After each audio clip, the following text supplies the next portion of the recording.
तो अगला क्वेश्चन है आपका, निम्नलिखित में से कौन सा एक मौलिक अधिकार नहीं है। तो ये क्वेश्चन गलत नहीं होना चाहिए, बिकॉज अभी हम मौलिक अधिकार के बारे में ही पढ़ रहे थे। तो यहाँ पे ऑप्शन है आपका समानता का अधिकार, सेकंड है संपत्ति का अधिकार, थर्ड है स्वतंत्रता का अधिकार एंड फोर्थ है संवैधानिक उपचार का अधिकार। ठीक है, तो यहाँ पे जो है इसका करेक्ट ऑप्शन है ऑप्शन बी, डेट इज संपत्ति का अधिकार। तो इस चीज को जो है वो आपने याद रखना है, बिकॉज अभी हमने पढ़ा था कि संपत्ति का अधिकार जो है वो अभी आपका मौलिक अधिकार नहीं है। पहले आपके 7 मौलिक अधिकार थे, अब आपके हो गए हैं टोटल 6। ठीक है, और 7 था आपका संपत्ति का अधिकार। ये जो 7th है भी ऑप्शन, डेट इज संपत्ति का अधिकार, बट उसको जो है अब हटा दिया गया है, तो आपने इस चीज को याद रखना है।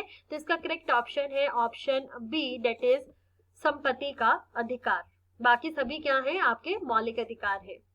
यहाँ पे थोड़ी सी आर्टिकल्स के बारे में बात कर लेते हैं कि समानता का अधिकार जो है वो कौन से आर्टिकल के अंडर आता है। तो वो है अनुच्छेद 14 से 18 तक, याद रखिएगा।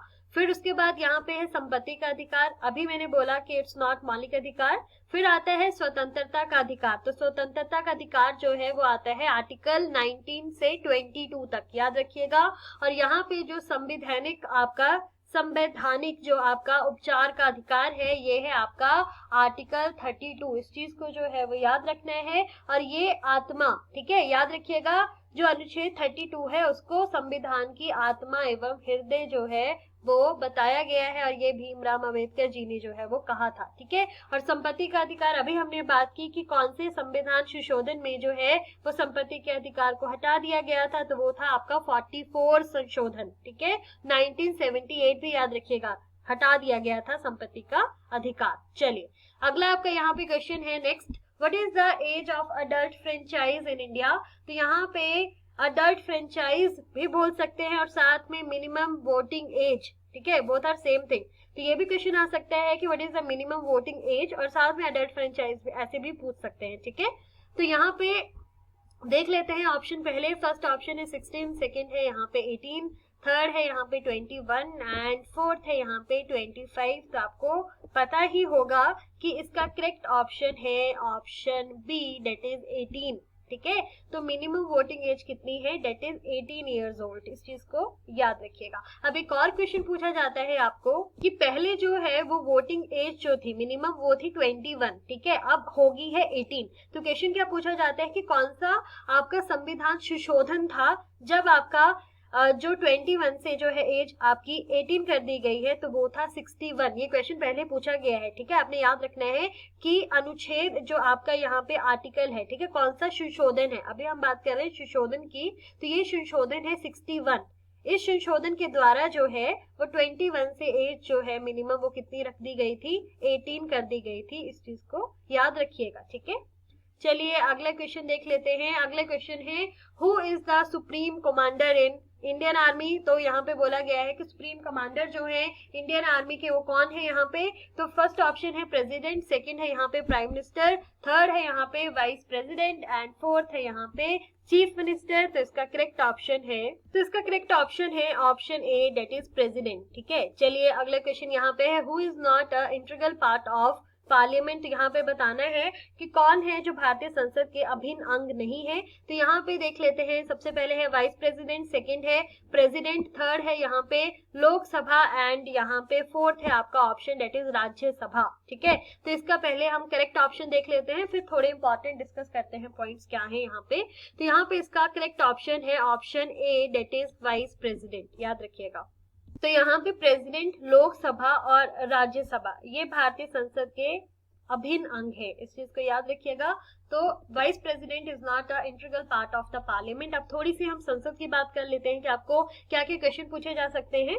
तो सबसे पहले आपको पूछा जा सकता है कि भारत की संसद जो है वो किन तीन लोगों से जो है मिलकर बनी है। मोस्ट इंपॉर्टेंट है, एक है आपका राष्ट्रपति, सेकेंड है आपका राज्यसभा, थर्ड है आपका लोकसभा। इन तीनों से जो है मिलकर बनी है आपकी भारत की संसद, पूछा जाता है ये। ठीक है, अब यहाँ पे आपको ये पूछा जाता है कि राज्यसभा को और किस नाम से जाना जाता है, क्या कहा जाता है। तो आपका राज्यसभा को उच्च सदन कहा जाता है, ये क्वेश्चन आया है पहले भी। और लोकसभा को क्या बोला जाता है, तो लोकसभा को निम्न सदन जो है वो बोला जाता है।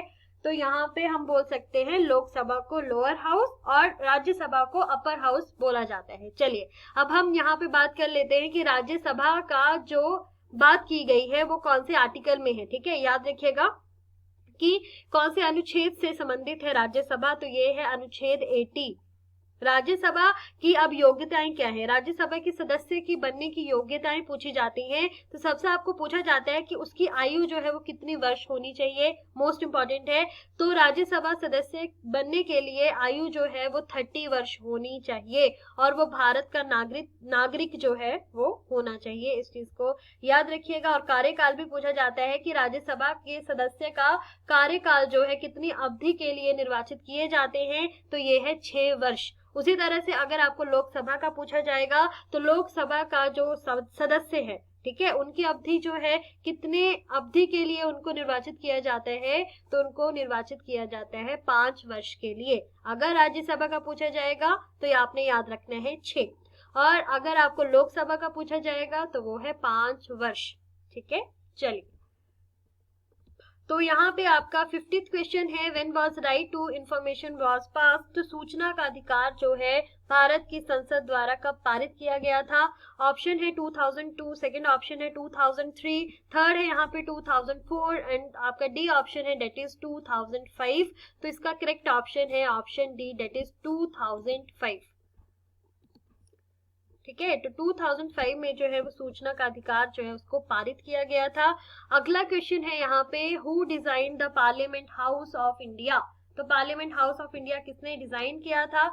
ऑप्शन यहाँ पे अगर हम देखें तो ए ऑप्शन है एडविन ल्यूटियन, सेकंड है आपका हर्बर्ट बेकर। तो यहाँ पे अगर हम देखें तो दोनों ने ही किया है, पर अगर हम प्रायोरिटी भी देखें यहाँ पे अगर आपको ऑप्शन ए एंड बी दोनों देके रखा होता बोथ तो हम टिक लगाते, बट यहाँ पे अगर प्रायोरिटी में देखेंगे तो इसका जो आंसर है अकॉर्डिंग टू आंसर की डेट इज एडविन ल्यूटियन। तो ठीक ढंग से इसको सुन लीजिएगा फिर से, दोनों का नाम है अगर हम ऐसे देखें, बट यहाँ पे ऑप्शन आपको दिया गया है, बोथ नहीं दिया गया है। तो यहाँ पे अगर हम प्रायोरिटी में देखें तो हम लगाएंगे option A date is Edwin Lutyens. चलिए अगला है आपका, अभी हमने पढ़ा ही था, the minimum age to contest Lok Sabha election is dash year. यहाँ पे आपको पूछा गया है कि लोकसभा चुनाव लड़ने के लिए न्यूनतम आयु जो है वो कितने वर्ष होनी चाहिए। तो यहाँ पे ऑप्शन है आपका 21, सेकंड है 30, थर्ड है 25 एंड फोर्थ है यहाँ पे 35। तो इसका करेक्ट ऑप्शन है ऑप्शन सी डेट इज 25। इस चीज को याद रखिएगा। और अगर आपको राज्यसभा से संबंधित पूछा जाएगा तो वो एज आएगी 30। चलिए यहाँ पे अगला क्वेश्चन है, in Himachal Pradesh number of members elected for Rajya Sabha. तो यहाँ पे आपको पूछा गया है कि हिमाचल प्रदेश से नंबर ऑफ मेंबर्स जो इलेक्ट किए जाते हैं राज्यसभा के लिए वो कितने हैं। तो यहाँ पे ऑप्शन है 3, सेकेंड ऑप्शन है 5, थर्ड है 6 एंड फोर्थ है यहाँ पे 4। ठीक है, तो इसका करेक्ट ऑप्शन है ऑप्शन ए डेट इज 3। ठीक है, 3। और अगर सेम क्वेश्चन अगर आपको पूछा जाता लोकसभा के लिए तो उसका आंसर आता 4। यहाँ पे डी ऑप्शन है ना, तो अगर आपको यहाँ पे लोकसभा लिखा होता तो इसका करेक्ट ऑप्शन होता 4, बट अगर यहाँ पे राज्यसभा के बारे में पूछा गया है तो इसका करेक्ट ऑप्शन है ऑप्शन ए डेट इज 3। ठीक है, 3। चलिए अगला है यहाँ पे, what is the term of a member of Rajya Sabha. तो यहाँ पे पूछा गया है राज्यसभा के सदस्य का कार्यकाल कितने वर्ष का होता है। अभी हमने पढ़ा था, गलत नहीं होना चाहिए, तो इसका डायरेक्ट हम क्वेश्चन का आंसर लगाते हैं, डेट इज 6 years। याद रखिएगा, अगर आपको लोकसभा का पूछा जाएगा तो वो क्या आएगा 5 वर्ष। चलिए यहाँ पे अगला क्वेश्चन है, the president can nominated 2 members of Lok Sabha to give representation to Indian Christians, second है पारसीज, थर्ड है बुद्धिस्ट एंड फोर्थ ऑप्शन है that is the Anglo Indians. तो इसका करेक्ट ऑप्शन है option D that is the Anglo Indians. चलिए यहाँ पे आपको ये क्वेश्चन भी पूछा जाता है कि लोकसभा, यहाँ पे लिखा गया है 2 members। ठीक है, तो आपको ये क्वेश्चन पूछा जाता है कि प्रेसिडेंट कितने लोगों को, कितने मेंबर्स को नॉमिनेट करता है। तो याद रखिएगा 2 members को। ठीक है, अगला क्वेश्चन है, who is the guardian of fundamental rights under the Indian constitution. तो यहाँ पे आपको पूछा गया है कि किसको जो है वो गार्डियन बोला जाता है फंडामेंटल राइट्स का। तो यहाँ पे ऑप्शन है पार्लियामेंट, सेकंड है प्रेसिडेंट, थर्ड है जुडिशरी एंड फोर्थ है यहाँ पे काउंसिल ऑफ मिनिस्टर्स, तो इसका करेक्ट ऑप्शन है option C, that is judiciary. The Supreme Court of India is the guardian of fundamental rights under the Indian constitution. याद रखिएगा इस चीज को, ठीक है। अब यहाँ पे सारे क्वेश्चन आपके जो है आज कॉन्स्टिट्यूशन से संबंधित हैं थोड़े से, तो आप देखिए इसको आना ही है, आपको पता ही है। तो चलिए अगले क्वेश्चन देख लेते हैं। अगले क्वेश्चन है, in which year the fundamental duties have been added in the constitution of India. तो यहाँ पे बोला गया है कौन से वर्ष जो है फंडामेंटल ड्यूटीज को जो है वो ऐड किया गया था कॉन्स्टिट्यूशन में। तो यहाँ पे ऑप्शन पहले देख लेते हैं, 1972 है, बी ऑप्शन है 1976, सी है 1979 एंड फोर्थ है यहाँ पे 1982। इसका करेक्ट ऑप्शन है ऑप्शन बी, 1976 में जो है वो फंडामेंटल ड्यूटीज को जो है वो ऐड किया गया था कॉन्स्टिट्यूशन ऑफ इंडिया में। अब थोड़ी सी हम फंडामेंटल ड्यूटीज के बारे में बात कर लेते हैं। चलिए पहला क्वेश्चन क्या आएगा कि अभी मौलिक कर्तव्यों की संख्या पूछी जा सकती है, कितनी है। तो मौलिक कर्तव्यों की संख्या जो है वो है 11। दूसरा क्वेश्चन आपको पूछा जा सकता है कि कौन से अनुच्छेद में है। याद रखिएगा कौन से अनुच्छेद से संबंधित है। तो ये है 51A। 51A जो है उसके अंतर्गत आते हैं। तीसरा क्वेश्चन आ सकता है, अभी हमने बात की 1976 में जो है वो इनको ऐड किया गया था, और ये भी पूछा जाता है कि कौन से संविधान संशोधन से संबंधित है। मोस्ट इंपॉर्टेंट है, कौन से संविधान संशोधन द्वारा जो है इसको ऐड किया गया था। तो वो था 42। 3 क्वेश्चन बन गए हैं यहाँ पे। पहला 42 संविधान संशोधन, सेकंड 1976 और थर्ड है कौन से आर्टिकल से संबंधित है। तो ये है 51A। उसी तरह से अगर आपको यहाँ पे नीति निदेशक सिद्धांत के बारे में पूछा जाएगा, डायरेक्टिव प्रिंसिपल्स, तो वो है 36 से 51। याद रखिएगा। चलिए अब यहाँ पे एक और क्वेश्चन पूछा जाता है, कौन सी समिति से संबंधित है ये आपके मौलिक कर्तव्य।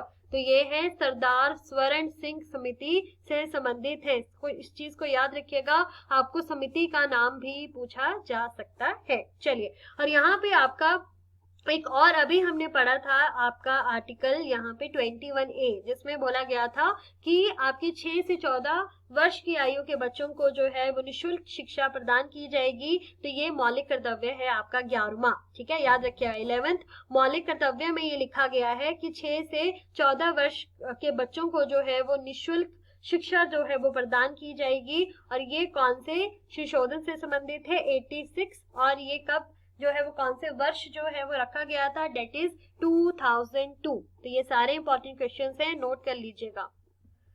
अच्छा जी, अब यहाँ पे आपका अगला क्वेश्चन यहाँ पे क्या आ गया, in which year the voting age was reduced from 21 year to 18 years. ठीक है, तो इसको अडल्ट फ्रेंचाइज के नाम से भी जाना जाता है। तो याद रखिएगा, मिनिमम वोटिंग एज भी पूछा जा सकता है और साथ में आपको अडल्ट फ्रेंचाइज भी पूछा जा सकता है। इसका करेक्ट ऑप्शन है ऑप्शन बी, डेट इज 1989 में जो है वो वोटिंग एज रिड्यूस कर दी गई थी 21 ईयर्स टू 18 ईयर्स। और अभी हमने पढ़ा था कि कौन से संविधान संशोधन से संबंधित है, तो ये है 61। याद रखिएगा, दोनों क्वेश्चन पूछे जा सकते हैं। ठीक है, तो 61 संशोधन के अनुसार 21 ईयर्स से 18 ईयर्स जो है वो कर दी गई आपकी मिनिमम वोटिंग एज।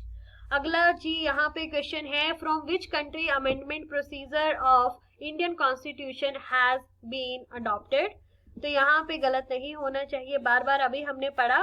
तो यहाँ पे ऑप्शन है यूएसए, सेकंड है ऑस्ट्रेलिया, थर्ड है यहाँ पे साउथ अफ्रीका एंड फोर्थ है यहाँ पे कनाडा। ठीक है, तो यहाँ पे पूछा गया है कि कहाँ से जो है, कौन से यहाँ पे कंट्री से जो है वो आपका जो इंडियन कॉन्स्टिट्यूशन है उसमें जो है आपका अमेंडमेंट प्रोसीजर जो है, संविधान संशोधन का जो प्रोसीजर, संविधान संशोधन जो है उसका प्रावधान कौन सी कंट्री से जो है वो अडॉप्ट किया गया है। तो इसका करेक्ट ऑप्शन है, इसका करेक्ट ऑप्शन है option C, that is South Africa से जो है वो अमेंडमेंट प्रोसीजर का प्रावधान लिया गया है। अब यहाँ पे थोड़ा सा यूएसए के बारे में बात कर लेते हैं। अगला क्वेश्चन आपका फंडामेंटल राइट्स का है।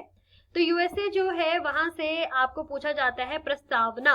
ठीक है, प्रस्तावना का प्रावधान, मौलिक अधिकार का प्रावधान, न्यायपालिका की स्वतंत्रता, सर्वोच्च न्यायालय का गठन, तो ये सब याद रखना है, ठीक है। राष्ट्रपति पर महाभियोग, उपराष्ट्रपति का पद, ये सब यूएसए से जो है वो लिया गया है, ठीक है। और यहाँ पे हम बात कर लेते हैं सेकंड ऑप्शन की, डेट इज ऑस्ट्रेलिया। अब यहाँ पे बात करेंगे ऑस्ट्रेलिया से क्या लिया गया है, तो यहाँ पे है प्रस्तावना की भाषा। याद रखिएगा, प्रस्तावना की भाषा पूछा गया होगा तो वो आएगा ऑस्ट्रेलिया से, और अगर आपको सिर्फ और सिर्फ प्रस्तावना पूछा गया होगा तो वो आएगा आपका यूएसए से, ठीक है। थोड़ा सा डिफरेंस है।